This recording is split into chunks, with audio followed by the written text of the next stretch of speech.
भजन संगीता 139 के 6 पद में लिखा है, यह ज्ञान तो मेरे लिए बहुत कठिन है, यह गंभीर और मेरे लिए मेरे समझ से बाहर है। क्या चीज़ तुम्हारे समझ से बाहर है? परमेश्वर जब तुम्हारे अंदर है, तुम में वास करता है। परमेश्वर कहता है तुम मेरे मंदिर में, तुम में वास करता हूँ।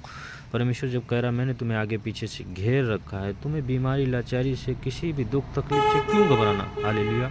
इनको परमेश्वर जब तुम्हारे आसपास है तो तुम क्या समझना चाहते हो? तुमसे ज़्यादा परमेश्वर तुम कहता है आकाश व पृथ्वी से तू कहाँ जाएगा? मैं जब सब जानता हूँ तू क्यों डरता है, तू क्यों घबराता है? मैं तेरी जंग लड़ूंगा। तुम किसी भी रीति से, किसी भी मनसा से परमेश्वर के पास आओ।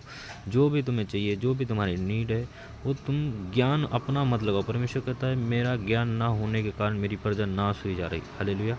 तो परमेश्वर में जब रहोगे तो ये गंभीर बातें नहीं तुम्हें लगेंगी, ये समझ से तुम्हारी बाहर नहीं जाएंगे, सब कुछ तुम्हें समझ में आएगा। जिस काम में हाथ लगाओ परमेश्वर उस काम में बरकत देगा। हालेलुया।